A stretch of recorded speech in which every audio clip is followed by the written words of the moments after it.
Вітаємо вас у студії ювілейного Greetings in our studio. This is the 5th International Forum of Participation Practitioners.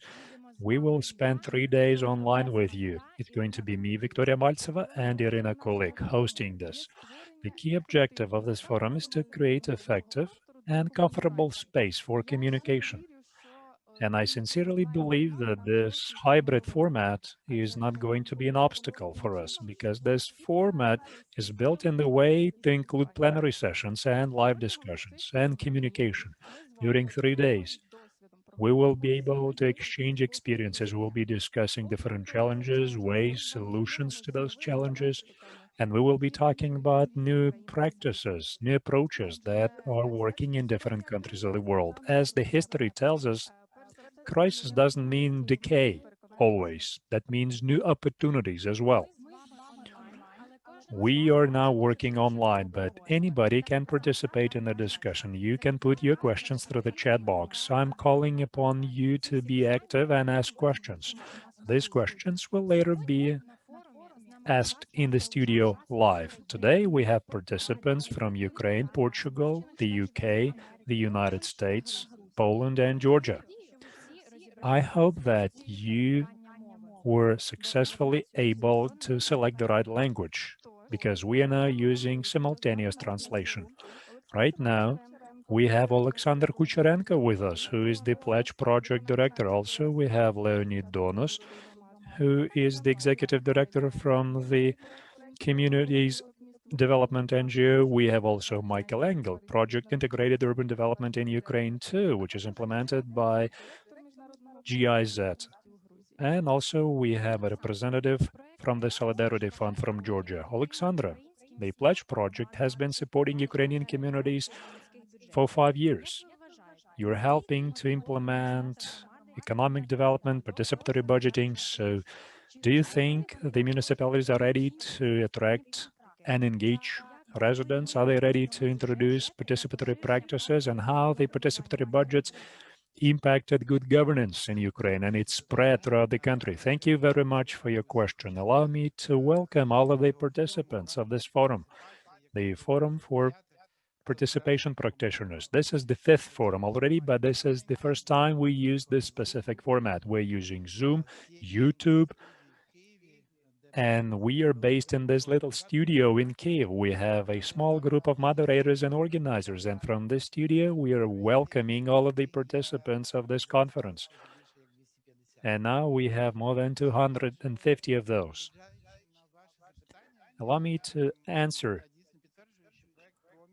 and I confirm that the Pledge Project, implemented by the Federation of Canadian Municipalities with the support of Canadian government, it works to implement democratic open governance practices. Open governance, first and foremost, envisages a broad involvement of citizens to decision-making and to governance, transparency, accountability of local authorities, and also provision of high-quality admin services for the local population. Participatory budgeting 5 years ago was an uncharted territory for Ukraine, for Ukrainian local authorities, and for Ukrainian municipalities. But as of today, as we all know, this tool is used to engage the citizens, to discuss and adopt budgets, to allocate budget funds, and more than 250 municipalities in Ukraine use it.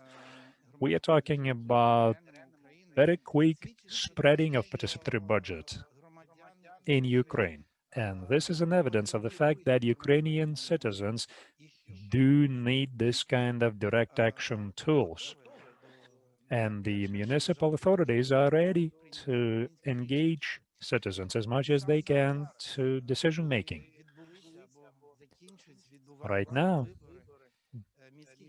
in the aftermath of election process, we have about 1,400 newly created municipalities, communities, who are starting their lives anew. And with them, it's important to reinforce the positive experience of using participatory tools, which was accumulated by municipalities of Ukraine. I'm very proud of this work that many experts have accomplished. A lot of donor organizations supported this work. And using the example of many communities, we were able to prove the fact that participation in Ukraine is possible not just on paper, but in reality. Democratization process of Ukraine is a process which is supposed to press on.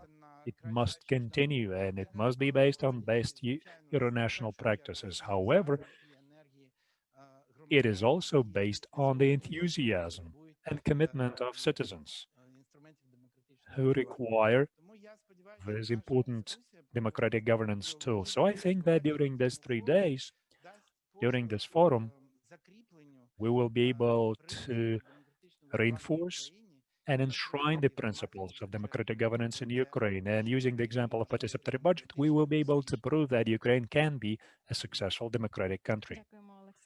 Thank you, Alexandra. Thank you so much. Now, we would like to bring Mikhail online. Mikhail, can you hear us? We Yeah. cannot hear Mikhail. I hope you can hear me now, right? Now we can hear you Okay, good. very well. So we have a question for you. What does participation mean for you and why it's important for integrated municipal development projects? Also, first of all, good morning to everybody. Thank you for this invitation. Thank you for having us on board and that it is possible for us to support this very important event.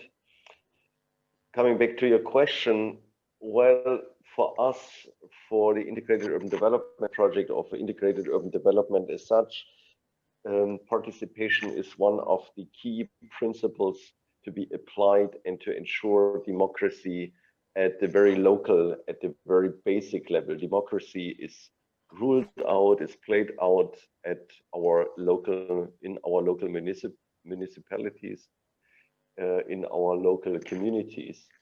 And for us being active in at least 8 Ukrainian cities, thus participation is one of the basic rules to ensure a sustainable urban, a sustainable strategic and long-term development. The project exists due to the high demand of democratic principles at urban, at local level, and we are trying to face those demands. This is, for instance, to channel the demand from both sides, meaning from the communities towards the administrations.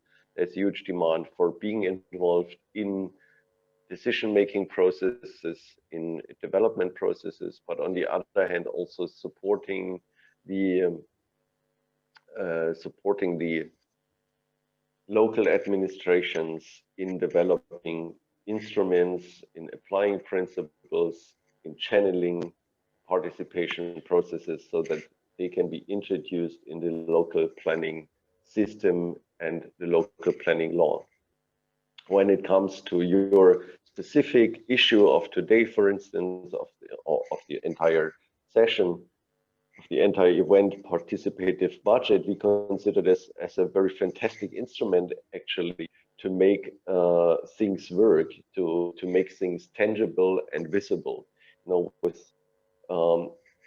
let's say comparable to the total local budgets available, participative budget is only a small amount, but it makes things very tangible for citizens to have their own voice heard, to have their own decision heard and applied, and to get introduced and involved in decision-making processes at local level. So this for us is a very helpful, and we consider this a very fantastic instrument, because at the end of the day, you do urban development, you build something, you change things, you make things visible and people aware of what's going on.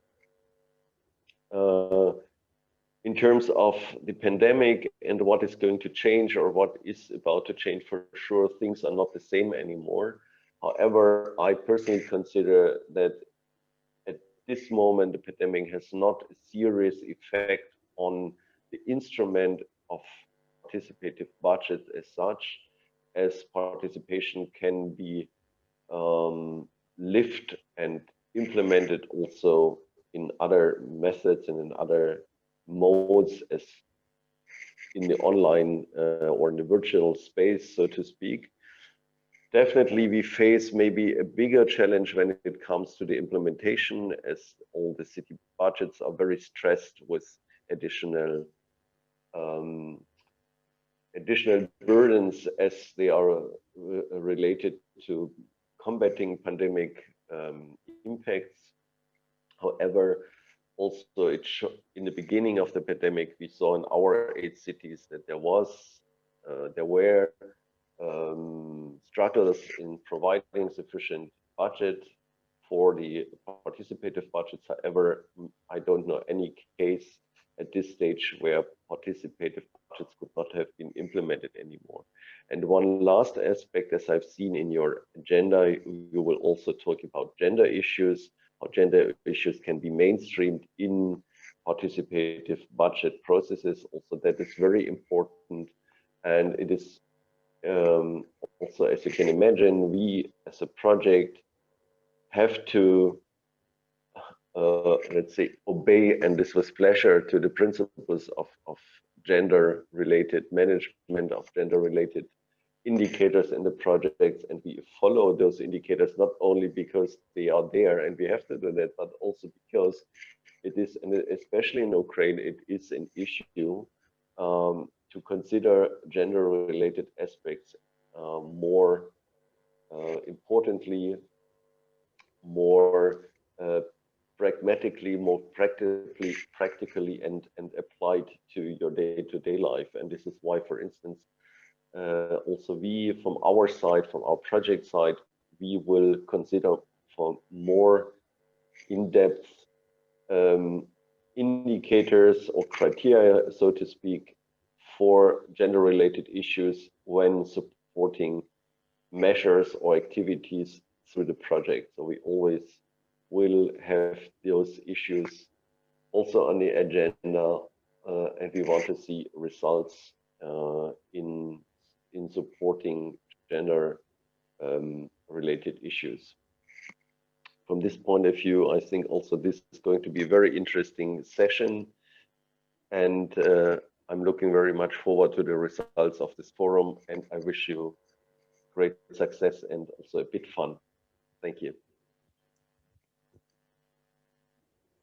Дякуємо, Михайлю. Thank you, Michael. Thank you so much.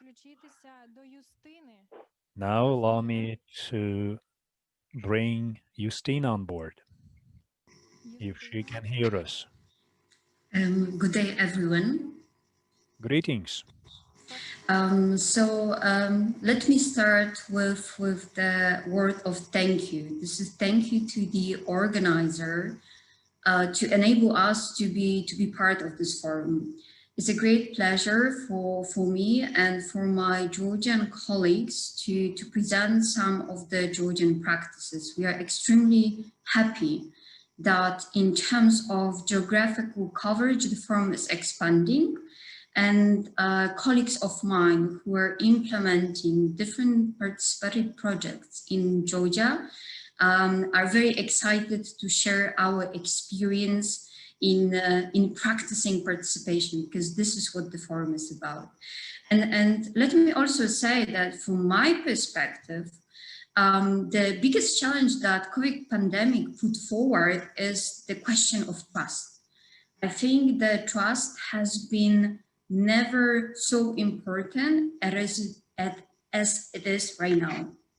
I am talking about trust because trust is at the core of the participatory processes. And in the pandemic times, we face many challenges. And especially in Georgia, we face challenges as access to the internet, as digital literacy, but also people's willingness to readapt to new conditions. So talking about all those challenges, the question is, how do we face them, and how we can respond with different participatory mechanisms. So what Solidarity Fund has done in Georgia, we were trying to develop new tools. We were trying to develop new instruments who meet those challenges better. And I'm super happy that on behalf of our organizations, there will be people from municipalities sharing their practices, sharing examples of good practices and also of challenges of how the pandemic was actually tackled. And I don't want to be too long here, because I think there are so many interesting topics during this forum to be covered that I would prefer to hear the news from the ground and to give the floor to the people who have amazing experience and who will be happy to share the experiences with you today. So greetings from Georgia, and I wish you good luck and very fruitful discussion on the topics that are at the core of the participation Cyprus Trust. Дякуємо, Юстина. А зараз Thank you, повертаємо. Justina. Thank you so much. Now we're going back to the studio. I just wanted to say that today participation lives through many transformations. In our agenda, we have a lot of challenges, a lot of questions. And today, hopefully, we will all receive answers to those questions and challenges.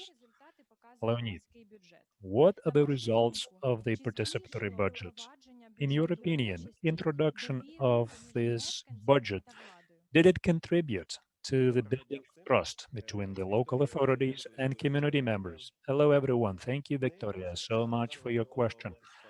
I cannot say it was spontaneous. I've been thinking about this question before I met you. But before I answer this question, I wanted to welcome everyone. And I'd like to thank the co-panelists for inspiration. Allow me to express my hope that this work will be effective during 3 days. I now do not enjoy that old atmosphere of previous forums where we would put people in different rooms in the hotel, change rooms, address organizational issues. That is what I miss. And I think my colleagues agree. But anyways, work goes on. And I think it's appropriate to maintain this communication and open the forum in this format. Also remembering about all the safety and security issues.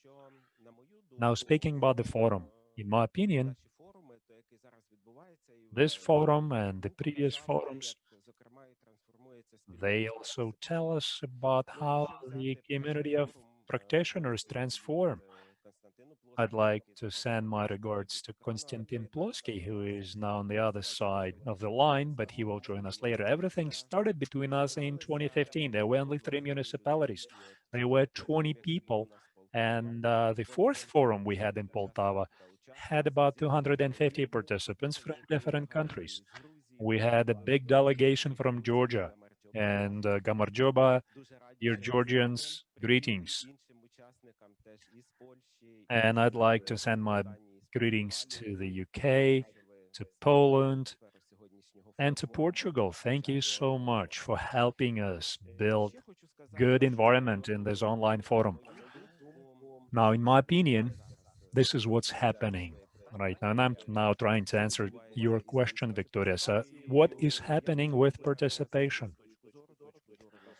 I just want to express my opinion and the opinion of the expert community who I work with.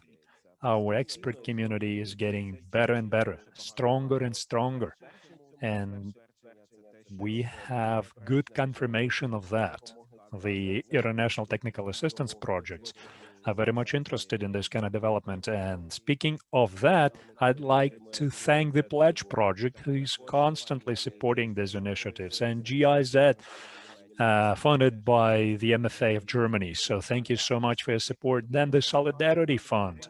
They all help us. They help maintain communication, not just between organizations, but also practitioners at the local level. And one of the results, one of the consequences rather, would be the cooperation between practitioners. They cooperate through Facebook groups. Georgians talk to Ukrainians and to Portuguese and to Poles. So we have very good collaboration process, which we believe will yield new, better results. And the objective for this forum, as much as we can, we should create a platform or platforms to exchange experiences and present that experience. Now, what are the results of the forum we can name? The participatory budget is now becoming institutionalized. So we have new practices, new approaches, and these practices are discussed globally, such as school participatory budget, which we launched in Ukraine in spite of the pandemic. We've got municipalities who were able to introduce school participatory budgets. Considering the pandemic and many other issues, they still run different activities online, so that process is ongoing. Then there is the all-Ukrainian participatory budget, and we will have Victor and Sergei, who are the experts and who will speak in detail about that.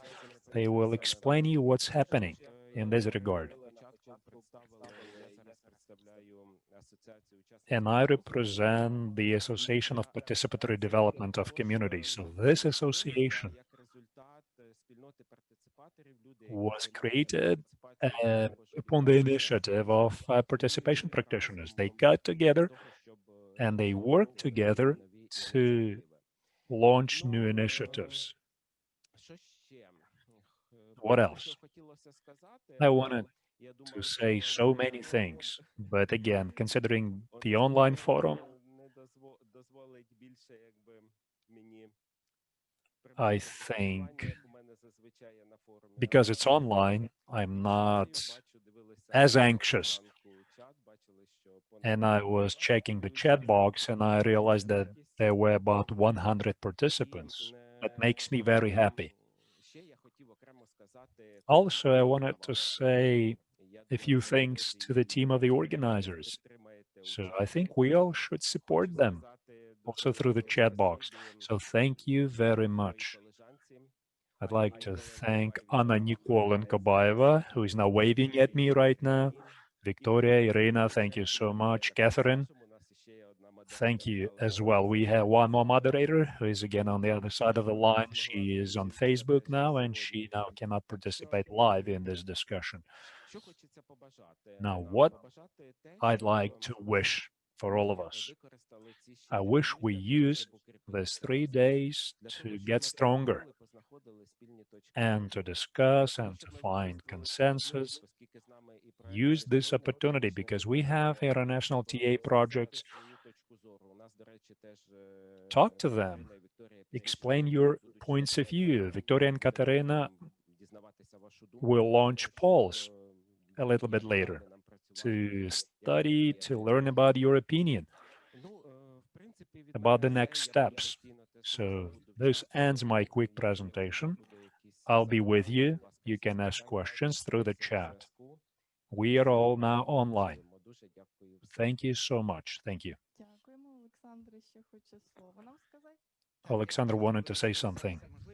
Right, I just want to use the opportunity and to announce some information that was posted on our website, on the website of the Pledge Project.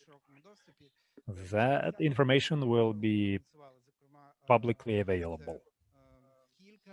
So I'm talking about a few publications which are tracking the development of participatory budget in Ukraine, starting from the analytical report, which we completed in 2018, I think. Then in 2019, we had a guidebook with recommendations for practitioners of participatory budget. And right now we have completed a more kind of general kind of work. We created a lot of promotional information for participatory budget. So thank you very much, dear experts who have been working on this for many years. So I think the new association and the forum will continue. And the participatory budget in Ukraine will also expand in size and also in the numbers. Just a couple of things. I asked Victoria if I had time, and apparently I do. So I'd like to support what Alexander just said. We've got numerous publications, and we will try to post that information in the chat so that you could use them. Use the opportunity, please. If you're interested in something specific, put your question through the chat. Our Georgian, Polish, Portuguese, US practitioners might give you some examples. And then after the forum, you can stay in touch with them.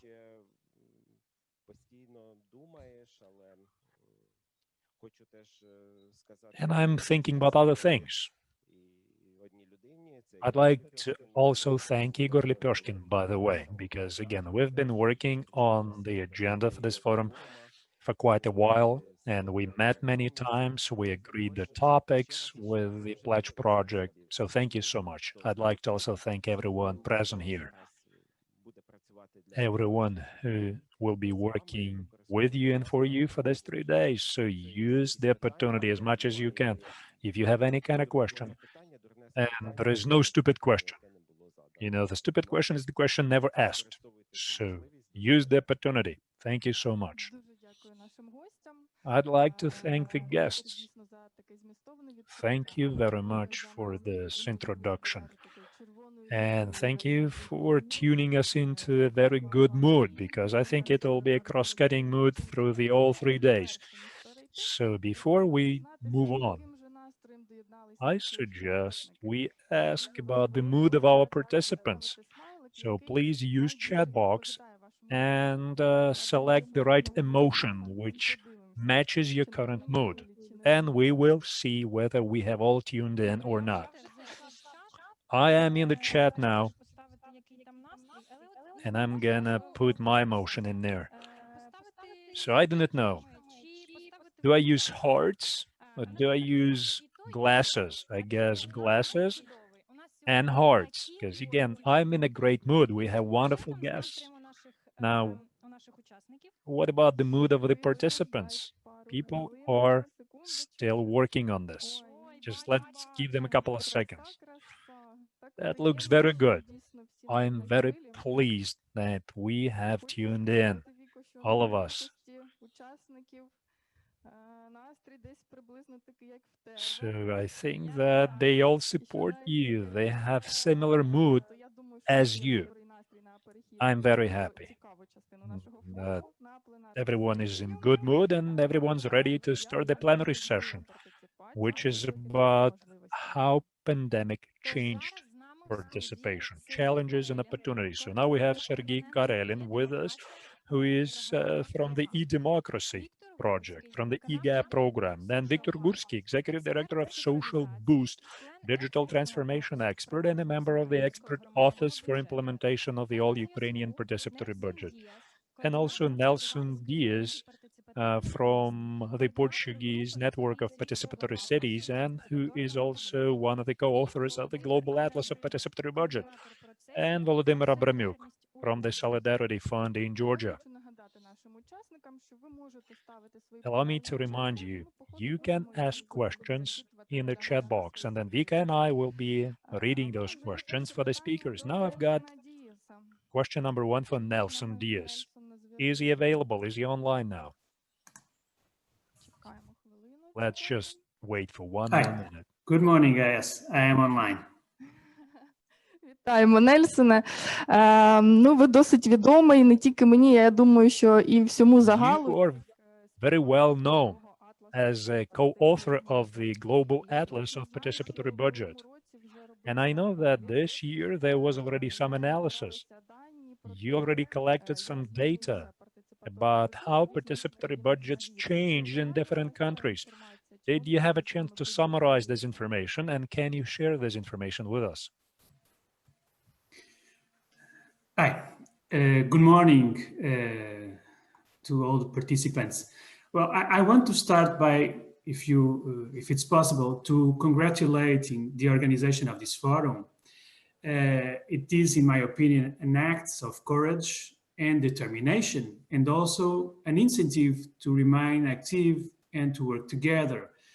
And I would like also to thank you for inviting me for this forum and for this first plenary session. About this first question, how has participatory budgeting changed in different countries in the world? Well, give me a few minutes to try to explain my view about this. I would like to start by saying that this new coronavirus has infected all political regimes on the planet. There are no regimes immune to this virus. And this infection has had huge impacts on states' action, public health, economy, life in society, and, of course, on public participation. During these 8 months, more or less, 8 months of pandemic, I identified 3 major trends. The first trend, it's marked by the very significant suspension of institutional participation processes on global scale. I am referring to the processes promoted by official governments, I mean local, regional, or national level, where, of course, participatory budgeting are included. This trend was very evident in the months of March to June, in much of on the north of the planet, and corresponds to the first wave of the pandemic, the end of the winter and the whole of spring. This has been a period of great uncertainty. Many governments have suspended public activities to avoid social contact between people. There was at this time a great lack of knowledge about the virus and the disease, but there was also the expectation from all of us that it would be possible to postpone these activities only for a few months, not many. So I would like to say that this was a phase of temporary suspension of many participatory processes with the expectation that it would be possible to postpone only a few months. But we have a second trend, and this second trend is characterized by the emergence of spontaneous and self-organized forms of participation by citizens and groups of citizens. People who voluntarily mobilized to respond to the various problems caused by the pandemic, like collecting food for poor families, producing masks and other products for individual protection, like alcohol gel, for example. These forms of participation emerged at the very moment when institutional participation was suspended. It was during the same period. And we all remember that during this phase, neither the states or the market were prepared to respond to the pandemic. Materials and equipments were lacking in hospitals and many other institutions. The masks sold out in the market and witnessed an ethical competition for the purchase of this equipment at the global market. Why do I think this is very important? Because these forms of spontaneous participation have emerged to respond to the weakness of states and the market. Because we should all value these forms of participation, and we should all be working to strengthen them, to mobilize them within the processes of institutional participation. So in conclusion about this second trend, this was not a period without participation. It has been a period of great participation, but it happens outside of the institutional framework to which we are accustomed. But we have at the same time a third trend. And this one is marked by the adoption of participation processes in virtual channels, where participatory budgeting are clearly included. This is growing. This is a growing trend. It is growing as well. We understand that pandemic is not a problem that is solved quickly. Some of those who chose to suspend their participatory processes in the first phase of the pandemic are gradually converting the processes to digital formats. Some understood that the pandemic would not disappear from our lives so quickly and choose to adapt participatory processes to get them going. Others have taken advantages of the pandemic to eliminate forms of face-to-face participation because they are not fans of it and carry out all online activities. And I have to say that I am an advocate of face-to-face participation methods, but the scenario of uncertainty in which we live is increasingly evident and will continue to do so for a few more months. This means, in my opinion, that it's better to sacrifice face-to-face methods than to sacrifice participatory processes completely. In statistical terms, we have some preliminary data on the impact of the pandemic on participatory budgeting in the world. They are preliminary. And this preliminary, why this is preliminary?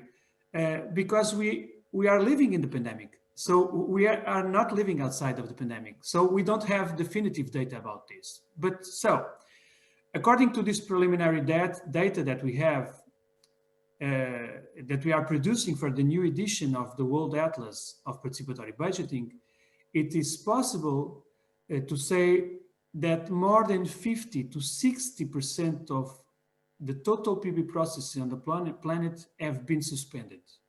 So 50 to 60% of PB in the planet have been suspended.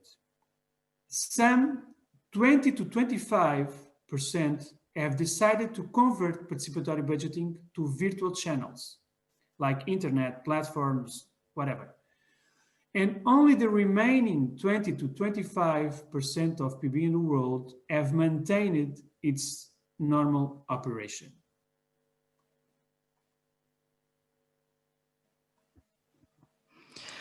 Дуже дякую вам за таку статистику. Це дуже цікаво. Thank you very much for the statistics. Thank you for the information. I think it's going to be very useful for the participants. I have a question. So if we have this kind of situation, in your opinion, when the pandemic is over, will anything change in the participatory budgeting? Is it going to transform? Or maybe people will go back to business as usual? It is for me the question also.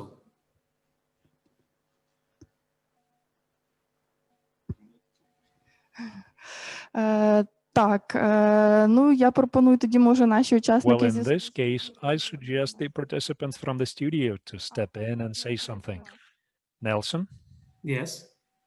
Sorry, because the sound of translation is slower, so sometimes I cannot understand.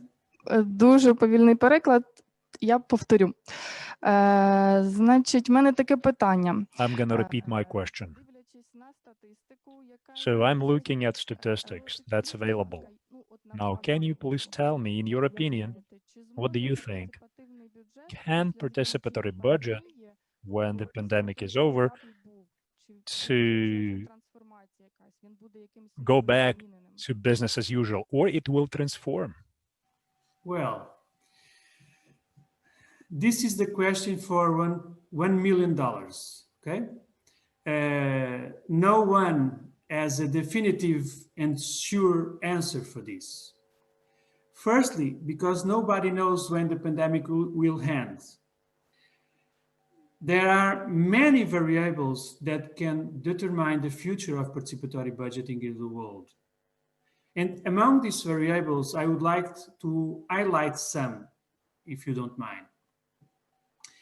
Holding elections in different countries during the pandemic for national and local governments can determine a policy change, positive or negative, in relation to the development of participatory budgeting. For example, policy change in the United States can be positive for participatory budgeting? We don't know, but we will understand in a while. For example, the Obama administration adds a policy for strengthening this participatory mechanism in the United States. Let's see what will happen in the United States in the next year, for example. In Portugal, my country, we will have municipal elections next year. And the pandemic and the holding of the elections amplify the scenario of greater uncertainty regarding the resumption of the processes that have been suspended. We are not certain about this. Now, you can imagine this exercise that I have made to the United States and to Portugal. You can try to do this exercise on a global scale. So, I don't think it's possible to give you a definitive answer to your question, but even so, I think we should agree on the following reading that it's happening and and want to make happen in the future. Let me try to explain, for example, because I think we have some trends in front of us. First, it's important to understand that we are living an unprecedented times in our lives and in the life of participatory budgeting. Since the end of the 80s, last century, participatory budgeting have grown very significantly in the world. I would even say exponentially all over the world. And the pandemic generated the first major crisis and the first major setback of PB on a global scale. Second, many of the suspended participatory budgeting will not be recovered quickly. Many policymakers may take advantage of the pandemic to cancel these PB processes from their programs. Third, many PB will be fully and partially adjusted to the use of new technologies. Virtual participatory budgeting are growing in a very significant way. They are more convenient and cheaper to implement, for example, for public administration. But this is nothing new. It is a trend that has existed and is growing in the pandemic context. But we have also a fourth trend. We will have a lot of work to do in the future. Okay, this is, I think, a good news. We will have a lot of work to do in the future. We will have to combine all our efforts to achieve three things, in my opinion. Recover as many PB as possible and support the emergence of new ones. This is the first one. The second one, recover the methods of face-to-face participation as soon as possible. Third, strengthen international cooperation to keep ourselves informed, exchange solutions, and strengthen our individual and collective energies. And I hope that we will have, I think we need to be very intelligent enough to understand that this must be a period of transition and that we must do everything we can to resume PB and face-to-face methods as soon as possible. The virus will not be eliminated from the planet, but the pandemic will gradually leave our lives over the next 2 or 3 years. It will no longer be a pandemic, it will become an epidemic and then a normal disease. Gradually, life will return to normal, so we all have to maintain our activity, all our institutions, all our organizations, if possible, reinforce it, because all the efforts will be necessary, in my opinion.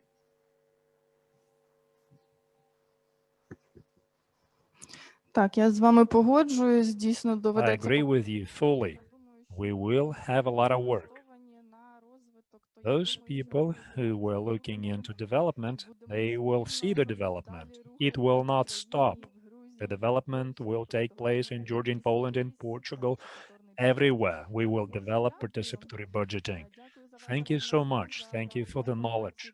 Thank you for the information about the global atlas, because this kind of analysis is very important.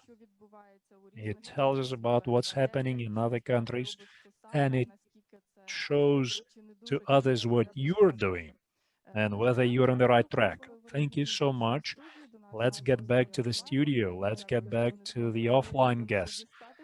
Thank you so much. Thank you for being able to visit in this difficult time. I wanted to ask a few questions to Nelson from the participants. Nelson, can you please come back again? So here is my question. In the new version of the Atlas, do you plan to have a separate section on the impact of pandemics on PB? And whether you plan to include practices of school participatory budgets into the new edition? Thank you so much. Sorry, but if it's possible to repeat the question only in English, because the sound in the studio, it's stronger than the sound of translation, so it's not easy to understand. If you don't mind, just to repeat the question in English, please. Sorry.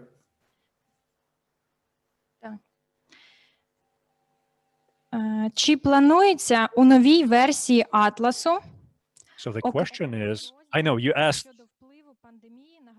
but they still insist. So do you plan to have a section in your new version of the Atlas on the impact of pandemic on the participatory budgeting, and whether you plan to have a section on the school budgets and how they operate globally?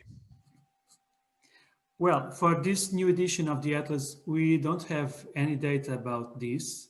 I'm sorry about that, but as you can understand, we are living in the middle of the pandemic, so we have only preliminary data about the impact of pandemic in general in participatory budgeting and not in PB at schools. Maybe we can dedicate a future edition of the Atlas to this question. I think it's very important because we have a large number of PB at schools in the world. So in the future, we need to dedicate an edition about this. But you need to understand also other thing.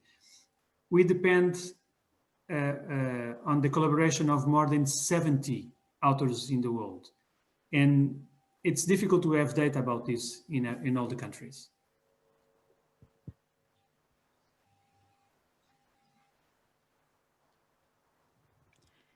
Дякуємо, Нельсоне. Thank you, Nelson. Thank you so much.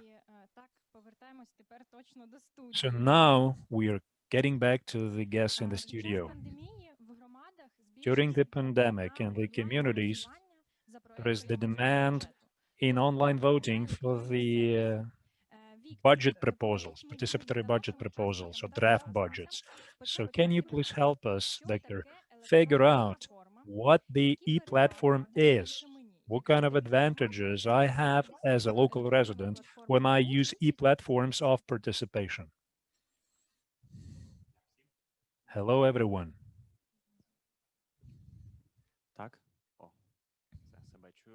Okay, I hope everybody can hear me. So again, good morning, dear colleagues. Nelson, I'm very happy to see you. Unfortunately, you're not with us in the studio, but anyways, I'm very happy to see you. Nelson mentioned very interesting things.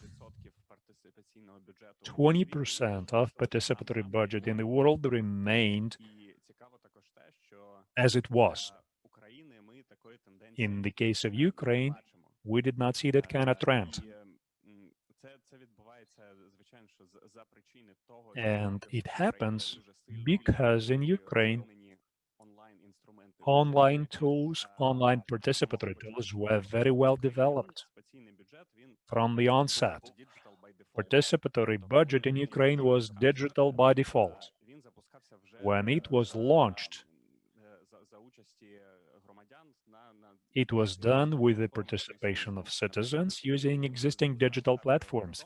For instance, when the city of Kyiv launched the Participatory Budget project, they did it by using digital voting and digital submission of project proposals.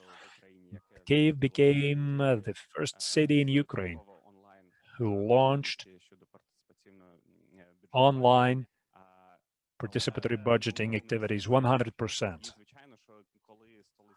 So when the capital city of the country launches online voting 100%, then everybody's following this trend, everybody's following this approach. Now, speaking about the demand among communities in e-services, e-approaches, of course, communities would love to make their processes automated. They want to have reliable online voting systems. They want to expand the number of participants in the processes using different e-tools. Also, they want to raise interest among the youth because there are a lot of students. We can also see a lot of school children. And that is why we have school participatory budgets, because there is demand among the youth for using e-tools of participation. And that is my kind of answer to your question. That is the e-tool that they use. We are talking about a set of different systems which allow people to submit project proposals using internet. They can also visit the websites of projects. They can vote for projects using available voting tools in Ukraine. And for municipal administrations, for amalgamated communities, for village councils, these systems are making lives easier because they can make document flow automated.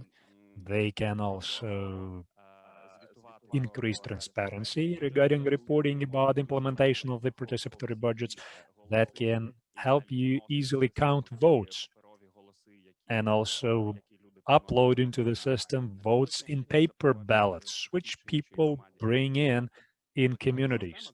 So e-systems allow to raise efficiency of participatory budget.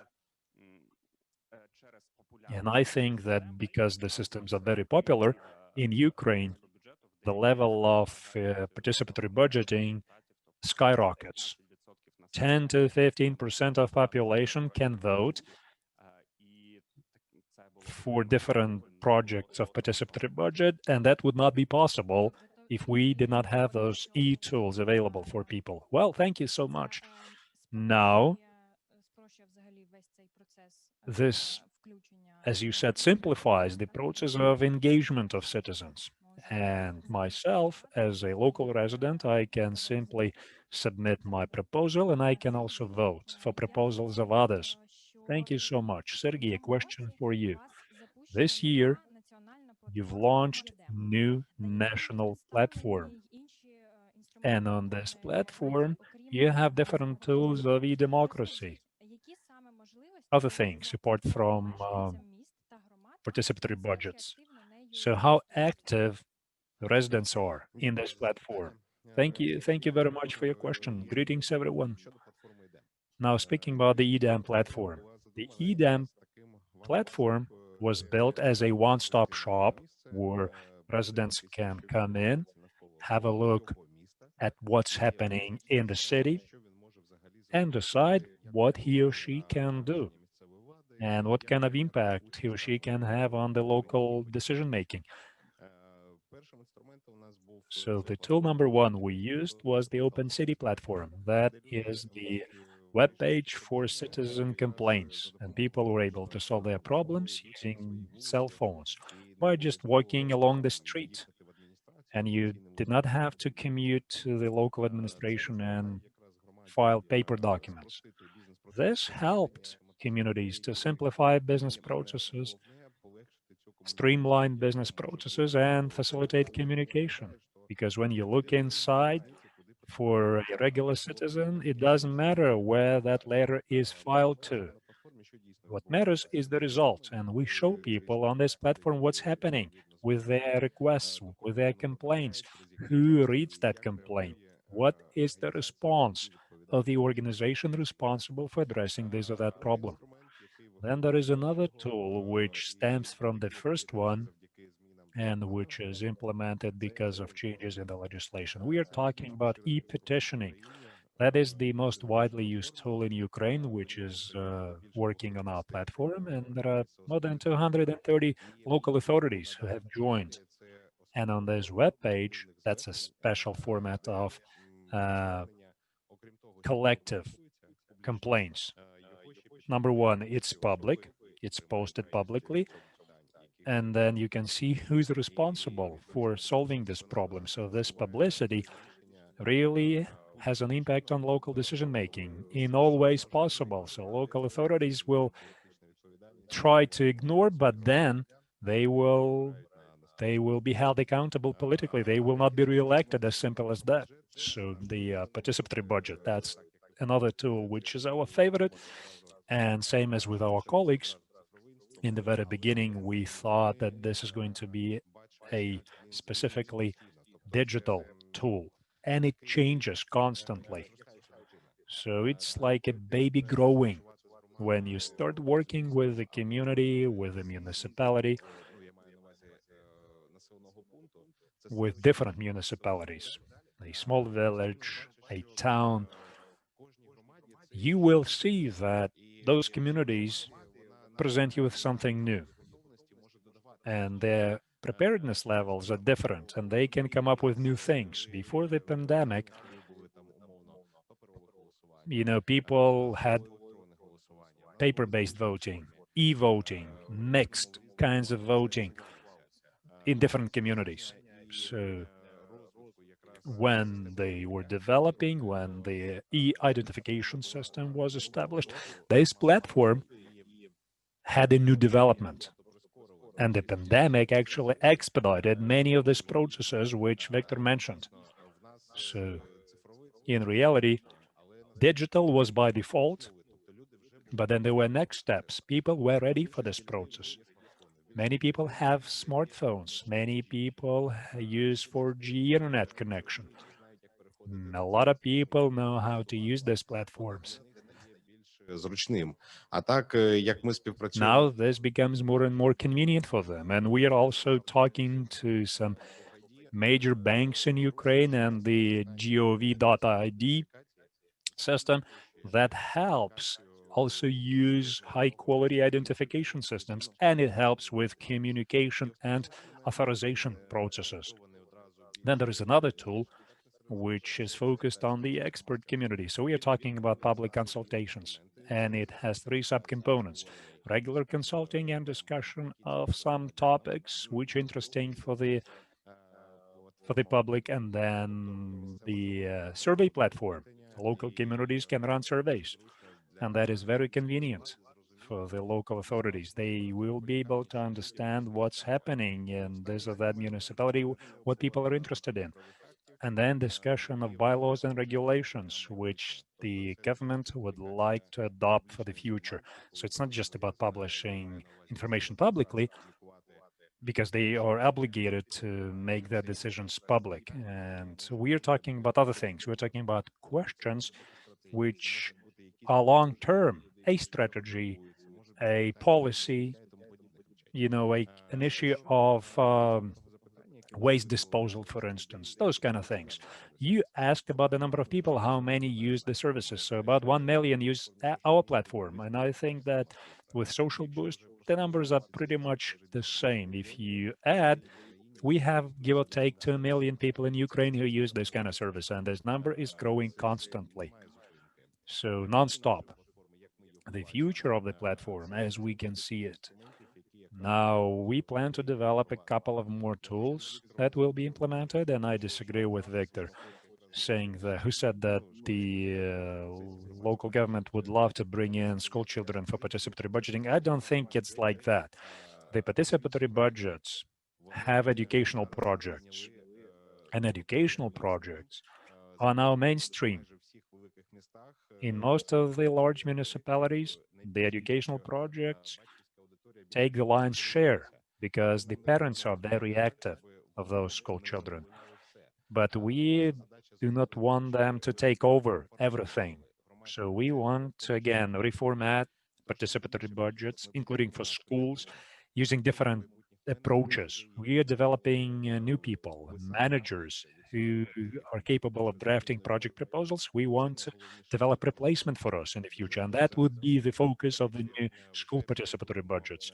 And now we are piloting a new participatory budget for schools in one of the amalgamated communities, and it is very interesting that they have about 1,300 students in that community. More than 1,000 voted for draft school participatory budget using the platform which we are now testing, and soon we will pilot this tool, and then we're going to commission it for fully fledged use. And also to finalize, I'd like to say that we are working on the statistics module, which will be very interesting, I think, for everybody. It's going to cover all the tools available. You will be able to upload information if you're a researcher, and you can see what's happening in the communities. And by doing so, you can expand the audience, you can look at the trends and see what is happening, because in most cases it results in good positive things. There are very few negative trends that are created by democracy tools. Of course, when the policy is lacking, when people would like to abuse this, then of course you will see a negative trend. But luckily in Ukraine, there are very few cases like this. So speaking about e-democracy tools, there is very good trust to that. See, you got me mesmerized. So I think we already have a question from Poland about the online platform for school budgets. So do you have that platform and how it is used in Ukraine? As I said before, we are launching this project along with our partners from the Council of Europe. And there is the project of the Council of Europe with which we are working on different scenarios, how it can be used in the future. The manager, Alexei Kovalenko, is our consultant in this regard. And with them, as I said before, we are piloting this in one of the amalgamated communities, and then we will see how we can fine-tune it to make a better quality product, and then we will present school participatory budget publicly. Thank you very much. Now there is a question for Victor. A question from Andrei. What are the obstacles in the development of participatory budget in Ukraine considering the pandemic? In reality, I guess we have to ask question differently. So how the lockdown activated online community of participation in Ukraine? And Sergei also mentioned something like this. Considering the fact that in Ukraine participation was digital by default, so in reality now we see an increase in the number of online participants. There are more people who vote online, and then there is an increase in 10%. We cannot say right now that the lockdown was an obstacle for development of online tools.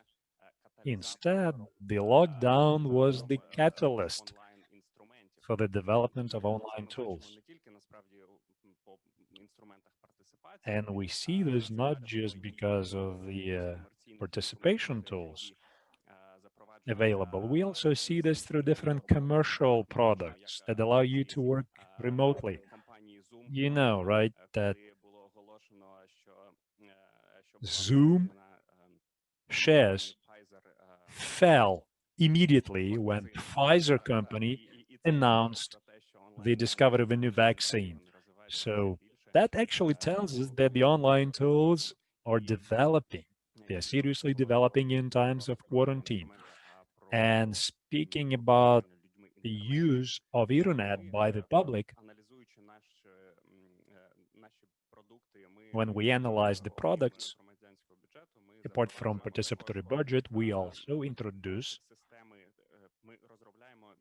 develop and introduce municipal web portals for the public, for the communities. And when the lockdown started, we saw that the number of visits to the municipal web portals in the communities, it increased by 37%.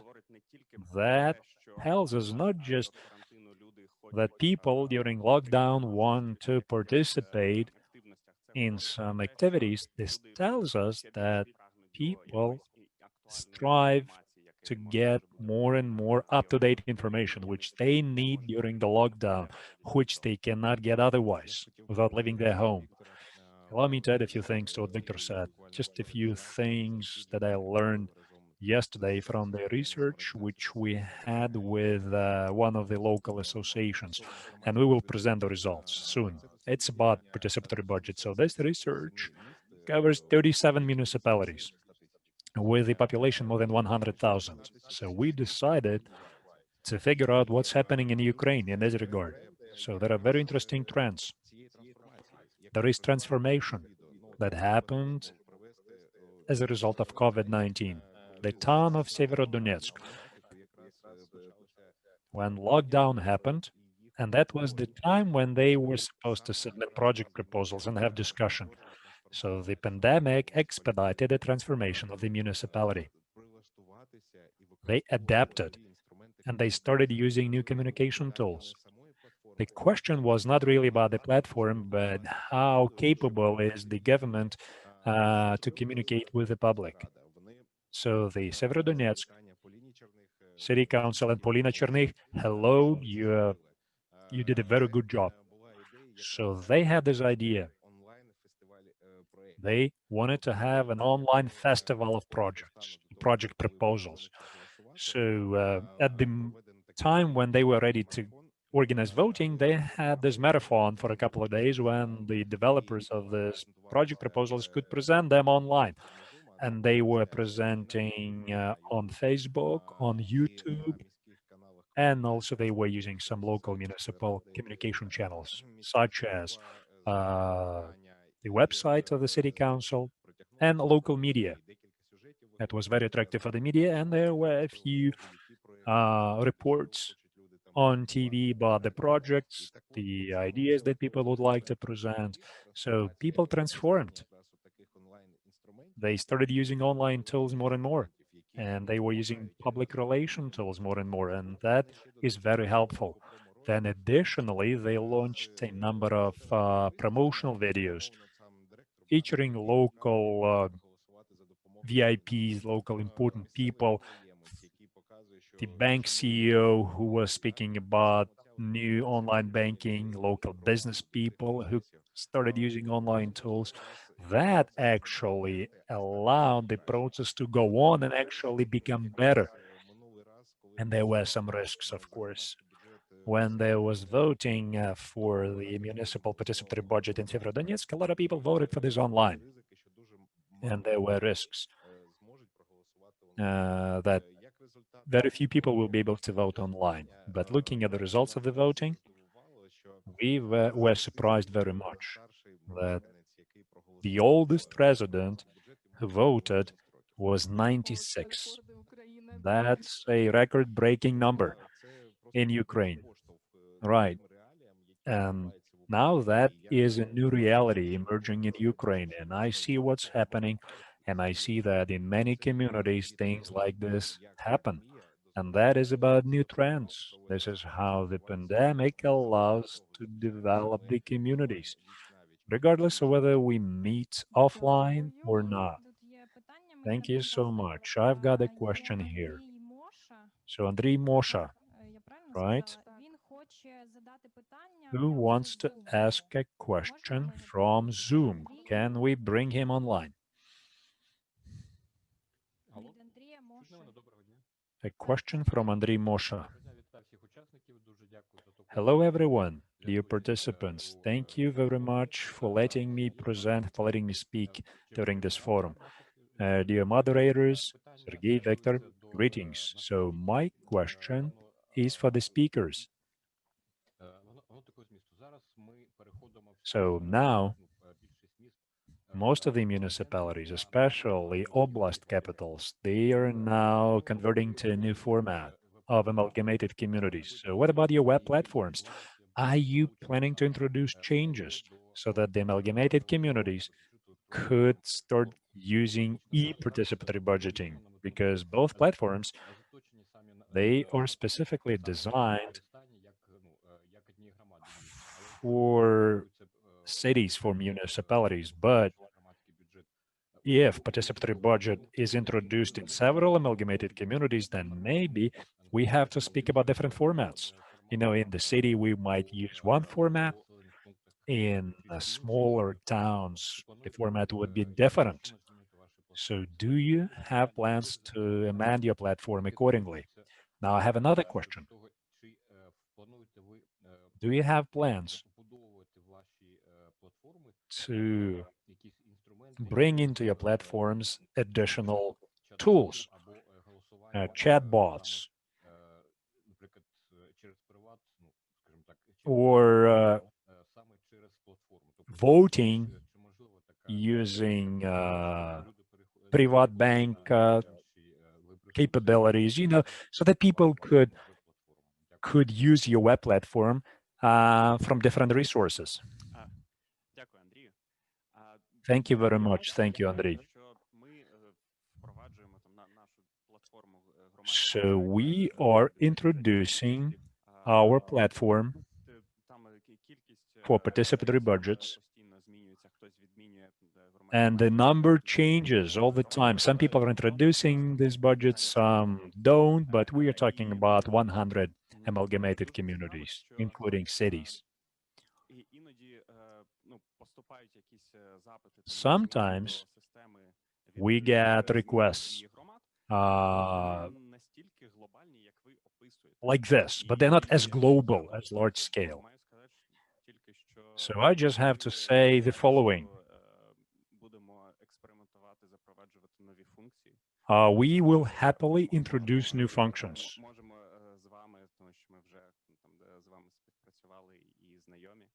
We know you already. We can talk to you more and we can develop this specific model. But how this e-platform can respond to the process of community development?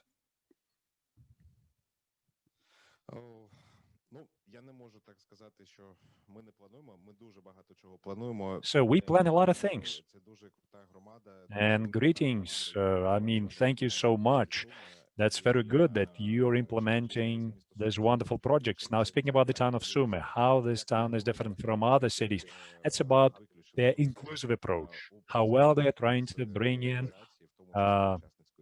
everyone into the democracy, into this participatory democracy process. So, what do we plan to improve these processes? We are working with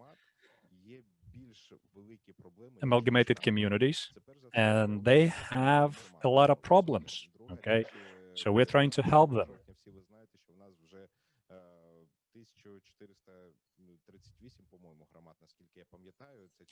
And now we have about 1,400 amalgamated communities. And the transformation in this regard is huge, and that is a problem. That is also a problem for e-systems. So our communities, they use this national classifier for administrative and territorial division.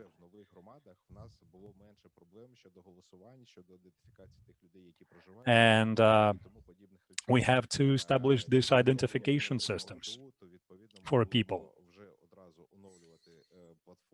And then when all of this is streamlined, then we can talk to new communities. We can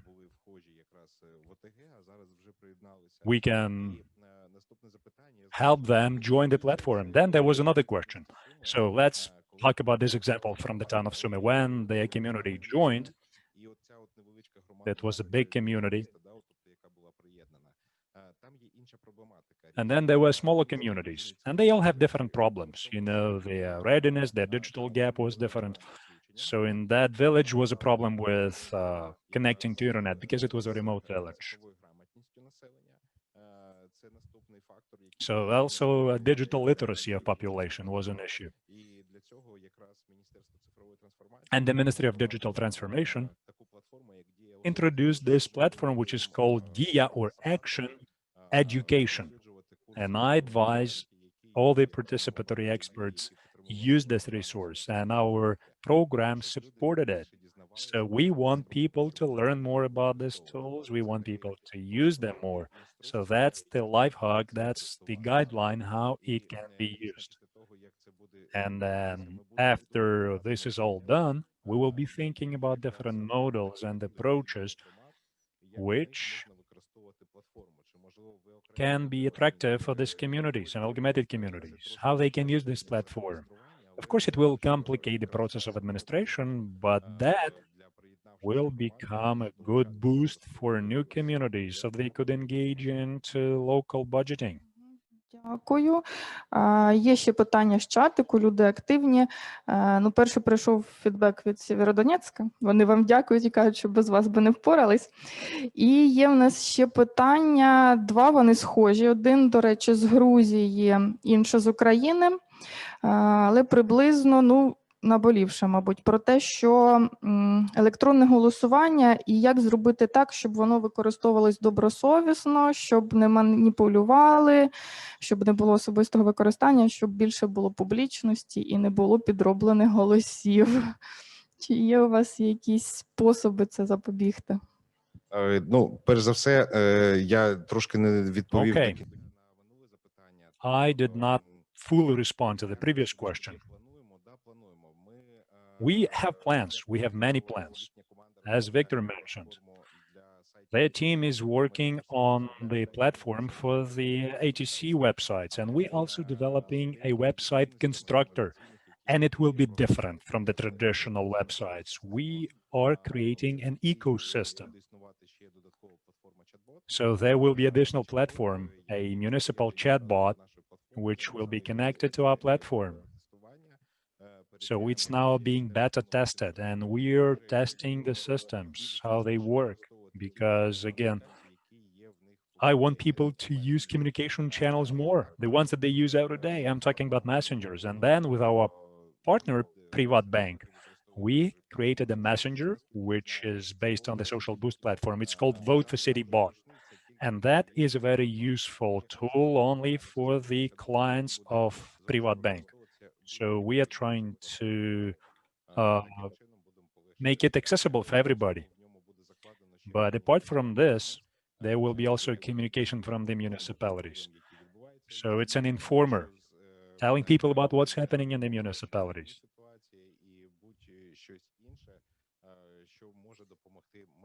And this hopefully will help people stay in touch with the local council. Now, speaking about abuse manipulation and similar things, the platform is built in such a way whereby interfering with the system is just not possible. Of course, there are hackers who can intervene and hack into anything, but the business process is built in such a way where other things cannot be done about the system. So if the municipal council even tries to impact the process, they won't be able to. We can sometimes have some disputes, some specific cases regarding the municipal budget, but it still can be discussed, and we will try to eliminate those disputes. So municipalities, the authorities don't have that opportunity to impact processes. That's how the system is built, our system. And the municipality as a client in this case is introducing parameters itself, and it controls the implementations. Of course, there could be technical problems, and they sometimes happen, but the system is improving. When similar problems emerge, we solve them.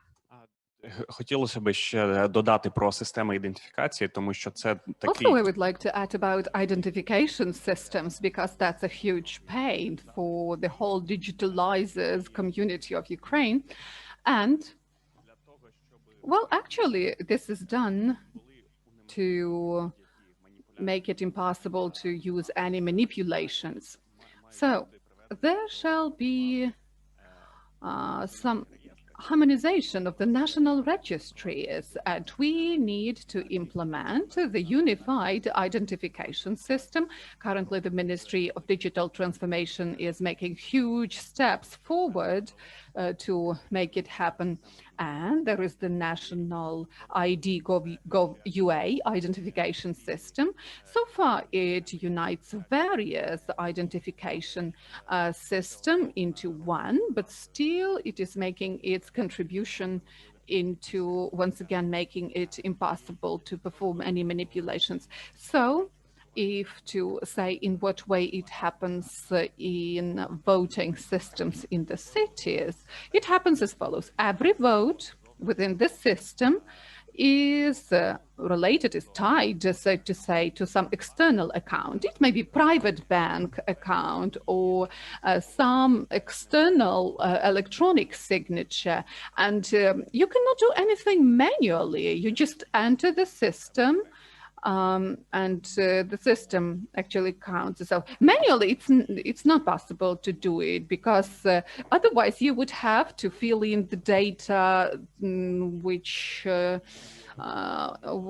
in the hands of the bank only. So if the cities are introducing e-voting procedure, then we are minimizing the opportunities for any manipulations there.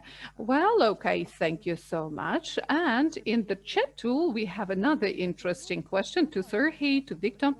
Do you plan to implement your electronic platforms in other countries? Have you thought about that? Well, we were thinking about that, to tell you the truth, but the issue is that that very country is ready for implementation. There were several requests from abroad as regards using our platforms, and we are still thinking about this. Maybe we will be actually entering markets of other countries. If, for example, Georgia is interested, well, we are interested. Ukraine is ready to help you with that. Well, it's interesting that Sergey mentioned Georgia. Georgia is candidate number 1 to introduce this unified online platform, because everything is happening in a very orthodox way, meaning they gather together at this round table discussions, they have negotiations, meaning they are not that digitalized as Ukraine is. Then candidate number 2 would be Poland, because we've borrowed the public budget model from Poland. But what do we see, speaking of Poland? Well, every city, at least majority of the cities, are ready to develop their own voting system for themselves. And they are ready to, have this individual approach. And Ukraine is trying to perform the scale up, meaning to make it a mass phenomena, the electronic voting. And we are working on that now in Ukraine, meaning we try to individualize the approach to e-voting for the cities, for the towns, for amalgamated territorial communities, ATCs in short. So our systems are ready for that individualization, as we call it. In a day or two, we can create a multi-mode approach, customer-tailored approach, introduce several languages, and it will take us just a few days to develop this for any city in the world. So online is growing and growing, and pandemics actually just speeded up the process, am I right? And everything is going to be great in the future. Ira, shall we move forward? Yes, that's great, that's cool, and maybe it will stimulate amalgamated territorial communities, ATCs, because they were saying that they don't have proper internet connection. It will stimulate internet providers to cover those remote rural areas. Okay, let's proceed. We've discussed the situation in Ukraine and in what way COVID influenced the budget of Georgia. That's great that we have coordinator of the project, Volodymyr Obrямuk. Greetings to you, Mr. Volodymyr. Can you hear us? Hello, yes, I can hear you. So tell us, please, based on your experience, maybe I'm mistaken, maybe not. So the public budget in Georgia is very specific because it is based on direct communication with citizens. There are a lot of discussions, a lot of meetings with the community representatives. Has it become a challenge in times of pandemic, or you got adapted to this somehow? Yes, thank you so much for this question. In the first place, thank you for inviting me to this forum. And I'd like to mention that today, this forum allows me continuing the discussion with Nelson and Victor, and maybe to launch another discussion or a new discussion with Sergey about challenges and opportunities to modernize the participation processes, participatory budgeting processes. I'd like to mention that in Georgia, there are plenty of opportunities given by COVID-19, and maybe it's my personal vision, but let me mention that, continuing the thoughts of the previous speakers, I'd like to mention three trends we can actually see in Georgia at the local level, at the level of some specific municipalities. So the first trend, which is very clear, that's postponing in decision-making, meaning authorities do not know what to do with participatory budgets, and they are actually taking their time to make some decisions now. It could have been done in a quicker way. So actually, we shall modernize the model of decision-making by the authorities. Then speaking about practitioners, as you were underlining, in Georgia, the participatory budgets would be something new, and they are still being developing, and just 10% of the municipalities implemented it. But this year, we have new municipalities who, regardless of the situation with pandemics, are implementing these types of budgets. And also another trend, practitioners are trying to change their approaches. They try to use all the new opportunities. They try to preserve, not just introduce some new electronic processes, but also introduce participatory budgeting, but also to preserve everything we had before the era of electronic processes. And let me also mention something following the words of Victor and Sergey, that in Georgia, we see examples of e-voting, electronic voting. And this type of voting is quite atypical because the citizens are not just voting, giving their vote, but also they mention what part of the budget they would like to spend on certain initiatives. And this is a very interesting solution. This gives also another opportunity to them. And the third trend, which is of paramount importance, and this trend is Georgia specific.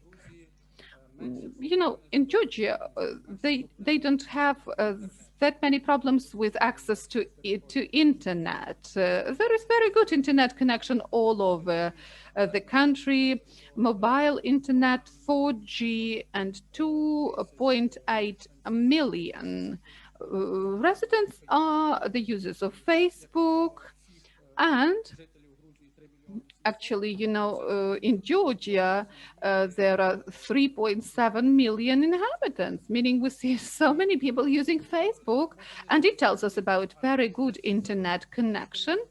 And it gives us some additional opportunities. People are ready to use various digital tools which are already there, which have been created. For example, we have 2 mechanisms which can be borrowed by Georgia, but in what way to use them to actually preserve everything good what they already have in Georgia? And that's the question. So all the practitioners are working to answer that question. They are united with the support of our organization, Solidarity Fund, and they are doing their best to create opportunities for the users of various digital tools, but at the very same time, various informational channels which are out there to create an opportunity for training, for people to know how to use the tools and to efficiently and effectively use the tools. Well, that's it about your question. Thank you so much. So do I get it right that within this period, you've started communicating in an online format? Well, not actually. This period, once again, gives us 3 possibilities to communicate. One of the possibilities would be to communicate online and partially offline. What do I mean here? So part of the participants is physically present, and others are online. They are discussing the creation of new participatory budgeting project, and the citizens of certain town, city, they may go outside and communicate between themselves, and some of them will be actually streaming and connecting this online discussion. So this is such a hybrid format, a mixed format. And I've sent the organizers this video when the resident is just going from person to person and tells them, shows them online in what way the planning is taking place. And another trend, by the way, we see in Georgia would be going outside, standing on the street. A lot of processes were taking place in offices, in halls before, but now we see that people tend to go outside. And even in one of the municipalities, and our Georgian colleagues maybe will tell us about that, there is the participatory budgeting project on creation of an open space outside for the residents of the town or city to meet outside, for them not to be limiting themselves by sitting in 4 walls and being online. And actually, they shall meet outside, they shall talk about the projects, they shall have their ideas supported and develop some common ideas. That's great. Wow, that's a very cool initiative. And as far as I know, you had Academy of Participation, and there was this mixed format. Some were offline, some online. Oh yes, speaking about Academy of Participation, it is taking place in Georgia for the first time, and that's the platform on one hand for proper training where people can learn something new. Not just about participatory budgeting, but about other participation mechanisms which are out there in Georgia. But second of all, that's an opportunity to share your thoughts and to share the opinions and borrow some good best practices of international experts to actually discuss in what way we can modernize the models, in what way we can alter, change them. And this format was changed this year. And also I may tell you that it was changed positively. So there was a positive shift, especially when we had lockdown period and when not everybody got used to this new format of life and communication, when not everybody had an opportunity to participate in all these processes. We've managed to involve international experts who, using online, were sharing their knowledge and helped Georgian practitioners with the development of participation mechanisms.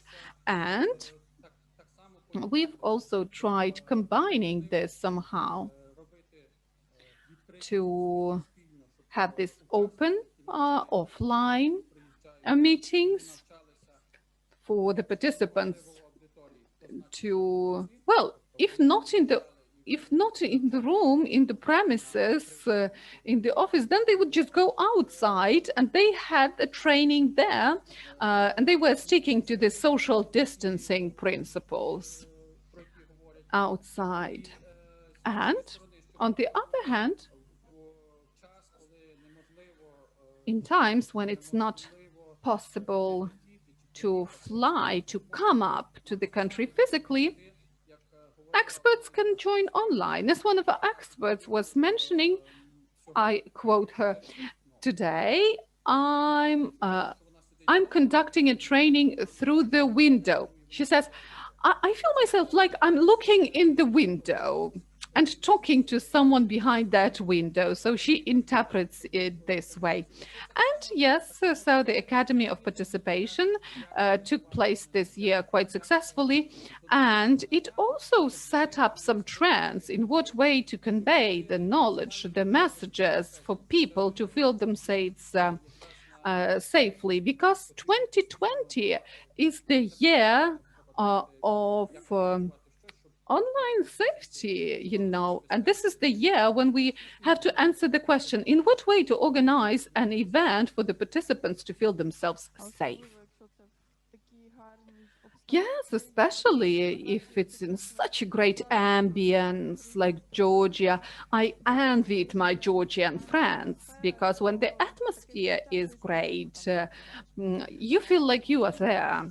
Mr. Volodymyr, I have another question. Do you have some life hacks or some standard approaches you can share with other participants from various countries? In what way to set up the cooperation with the residents? In what way to set up full-fledged communication for them to get more included? Well, in the first place, I'm going to talk about the experience of this year and experience our practitioners have gained. They will tell you more at some separate sessions dedicated to that. But let me tell you, in the first place, you have to try to the maximum extent collect everybody together, like group them up. The residents of towns and cities. Facebook groups were used for that purpose in Georgia. So in some cities, they were creating groups of neighbors, people living in one quarter of the town, those living in adjacent multi-storied buildings. And they started communicating from window to window because there were no opportunities to talk, to meet.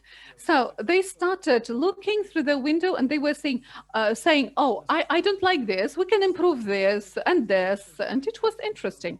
Second of all, to preserve this discussion, to preserve this dialogue, we need to help the citizens from the viewpoint of experts, meaning those who can help them formulating their ideas, their opinions into some specific action, specific project or vision, which can later on be applied as an idea for participatory budgeting approach. And actually, in Georgia, we have this big discussion, and that can be a question to all the participants of this discussion here. Maybe I will prompt you a little bit. So, right now, we were saying to vote in an electronic format, but very often residents are saying that for them, it's important not just to vote. It's important for them to communicate with others when they vote. It's important to discuss their choice, especially in Georgia, because it allows it allows them communicating, right? And whenever you have to go to the polling station and vote there, you can communicate to many people on your way, talking to neighbors, talking about the vision of some project. For them, that's something they don't want to lose when we implement e-voting approaches. And that's the question to all the participants here. Then maybe we can also use the chat box because you were writing about that. So speaking about participatory budgeting in schools, so there was this event, Participatory Cafe, and there we were discussing that in Portuguese schools, they don't have e-voting procedure. They've managed to preserve a paper or hard copies voting. In Ukraine, instead, they are implementing something like this, but in an electronic format. And this would be budgets for youth. So, once again, our major goal would be to preserve the dialogue between those who are creating this project, who are developing this project, and who would like to be supported later on through implementation of electronic voting in schools. Thank you for this relevant question. I believe our guests have something to say regarding this. Yes, of course. We can comment. Thank you, Volodymyr, for the ideas, for the thoughts. And I believe we need to take into account the context of Ukraine, on the other hand, because in Ukrainian context, communication is not of that paramount importance, but the major task for participation practitioners, adepts of e-democracy, the major task would be to build the trust to the authorities. We have a crisis of democracy for several decades already, and we had all the bifurcation points, and now we shall have the two-way street communication with authorities. People are communicating between themselves. There are no problems with that. People want to be heard, and they want to be heard by the authorities. And participatory budgeting is a widespread mechanism in Ukraine because people see the results. And that's the major outcome the citizens get whenever they participate in the public budgeting. And the mechanism I was mentioning, more than 70% of those people who were participating believe that that's a very good mechanism which is efficient. Then speaking about electronic voting at schools, well, in schools, this would be only for the count of votes, and for this count to be more efficient. The major task for us was not to collect personal data about school children, and I believe we've successfully addressed that. And later on, when we present the platform, we'll show you, we will discuss in what way we were doing this. But the fact is the fact that children just get electronic survey forms, bulletins. And if we go back to lockdown next week,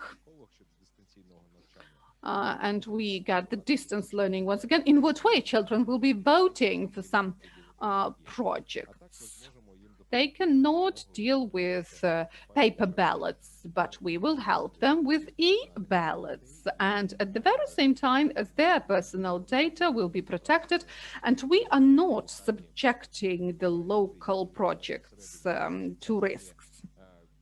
So this magic of participatory democracy shall remain there. I don't see any problems with that. Then speaking about live communication, etc., our major task is to get feedback from the authorities. If the authorities are responding to the requests of the citizens, that's great. If they are not responding, we have revolutions of dignities and we have riots. People go outside, communicate between themselves, but they don't communicate with the authorities, right? Because the authorities are closed. Well, I'd like to add to that. I perfectly understand, Volodymyr, what you are saying here. I understand the ideology of this participatory budgeting. It was built not on the principle, let's vote for the project and they will build a playground. No, it was built on other ideology, on collaboration, cooperation ideology. And the public budget was invented for people to communicate between them. And that communication later on can go even beyond the public budget, because public budget is not about, well, let's create this type of budget for the whole city. But no, let's take small part of the budget and let's grant people an opportunity to discuss it, to talk in what way to allocate it. And of course, how they do it in Brazil and Georgia, it makes sense in some classical understanding, but still there are some limits as regards how many people can be involved to the process if we are using the model of offline communication between people, because we can collect just a limited amount of people in one room, and the number of rooms would be limited as well. Yes, I'd like to clarify here a little bit. The communication shall not take place offline necessarily. So there shall not be just voting element. That was my point. Like I vote, I say yes or no, right? But there shall be this communication piece in it all. People shall discuss some projects they would like to vote for. And, well, right now we are saying that we don't have an opportunity to physically meet because of the lockdown, right? Maybe they will continue with this policy of lockdown in schools. The question was whether we can improve the mechanism or create the mechanism or a tool which will help keeping a dialogue alive, for people to still be talking about their project, discussing their project. And this communication shall not necessarily be taking place in a room. It can be outside, it can be online, and in any other forms. Yeah, I was leading to that as well. The world is changing, and all this communication, collaboration, it cannot take place online only. And like 20, 30 years ago in Brazil, they were cherishing the culture of collaboration. So now we have to do everything possible to actually cherish this culture of cooperation online. We can use some tools for presentations, for video chatting, to put some virtual stickers on the wall, and we can use it. We can actually integrate them into online voting platforms. But for this to be a mass phenomena and not to lose this personal communication between the participators, some time shall pass, and we need to bring up this culture of collaboration online. And to wrap up, I would like to add that we've forgotten about one thing which happened in Ukraine, by the way. On the 25th of October, we had local elections, and plenty of projects authors became the local MPs. So this was a huge transformation from an active person, active citizen, to a person who is now a decision maker in the community. So this is a trend in Ukraine. If you're a conscious and active, publicly active person, you can be elected and become a local MP. So actually, this is happening thanks to the public budget as well. And it helps us purifying the authorities, bringing new people to power. Thank you, everyone. Thank you, people in the studio and those online today. We were talking about challenges, about experience, about what do we have now. But we also would like to talk about our dreams, about plans, about goals, about perspectives of participation developments in 2021. So I offer mentioning a few words to wrap up this session. Who's going to go first? I can do that. Well, of course, we can dream, but we can also analyze the data we currently have available. And if you have a look, it becomes clear that we need to figure out something new.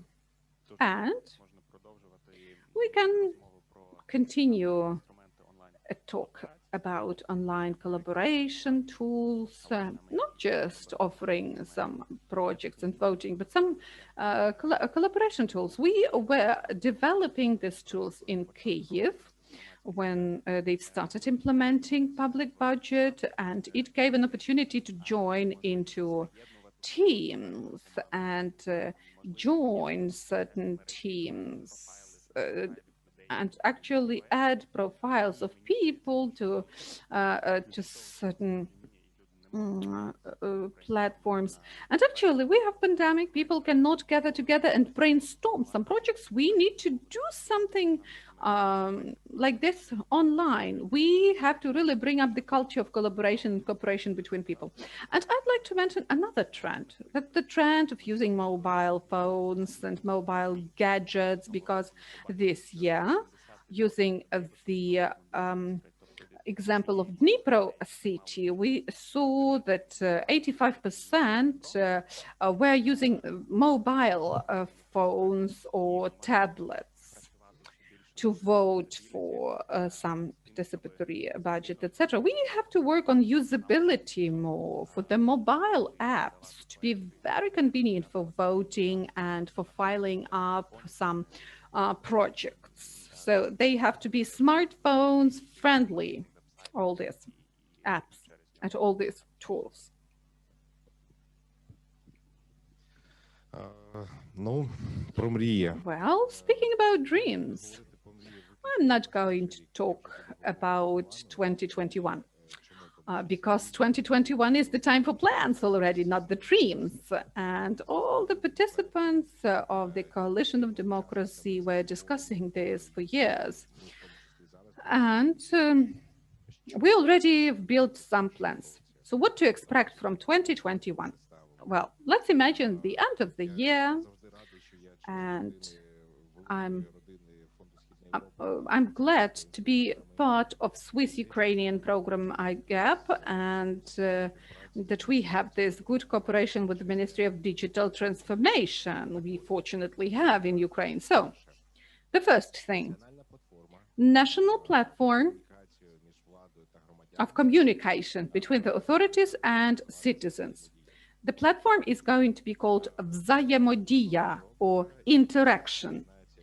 And we've selected the developer of the platform so far, and we are developing the platform already. And I'm confident that in 2021, we'll have the platform for people to communicate with authorities, for people to participate in decision-making. And we'll have a look in what way to develop that platform further. Now, the second plan or dream. 20 years ago, the idea was born, but now it is being implemented, because now we are developing a platform of competitions for civil society institutions, which are going to be financed from the state budget. Grants.gov.ua, that's the preliminary name, what would be the essence? Civil society organizations will be financed transparently from the public budgets with the use of online applications and digitalization of business processes. And what's important, that the ministries will have opportunities to use the voting model for people to vote for the projects. Another dream, and here we're talking about Social Boost and the Council of Europe Cooperation, that's all Ukrainian public budget. So this is the reality in several oblasts of Ukraine, several regions of Ukraine. So this shall become the reality for the whole Ukraine. And I believe our attempts shall become sustainable. And, you know, we don't want to stop on the projects, on several isolated projects which are being implemented all over Ukraine. We want to cover the whole Ukraine. Now, dream number 4, convenient way for the citizens to use chatbots. And it's very convenient to communicate with the use of these chatbots. So, oh, you have so many dreams. Yes, I have. But that's cool to have dreams, right? Because these are not just dreams, but already plans. That's great. What do you think? Does Volodymyr or Nelson have dreams? Volodymyr, Nelson, what kind of dreams you have? I may tell you in 2 words. I don't want to talk about dreams right now. Georgians will understand why I'm saying this. I'd like to mention about my plans as well. Today, and actually this year, the participation practitioners of Georgia have joined together to create the platform of dialogue, to have the platform where citizens and authorities interact and communicate. And NGOs are also part of that communication. And we plan to finalize it all this year with the creation of the platform, which was created by the participation practitioners themselves from Georgia. And the next year, they already plan actively using this platform and using it in their specific steps, measures, participatory budgets, etc., or in any other participation mechanisms. So we are fostering that process. We are trying to support that project, and we will do the same in the next year. And Mr. Nelson? So, Mr. Nelson, what is your dream?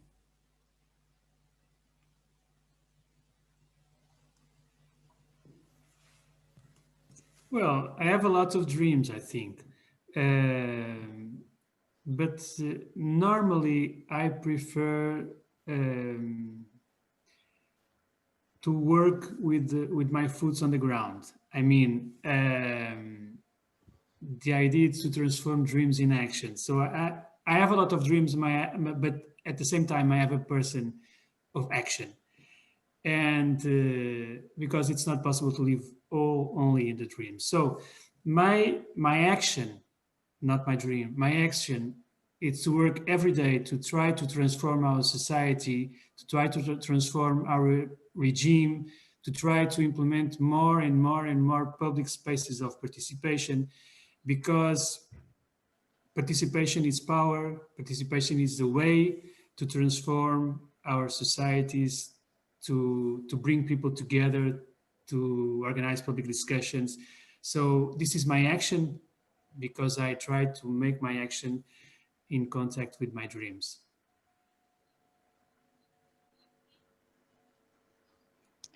Дякуємо. Thank you so much for that. And I have this pink dream. So for all the members of the communities to be voting just online, not to ruin that many trees and not to use that much paper, you know. Oh, Victoria, this is not just your dream, but the dream of majority of coordinators of public budget.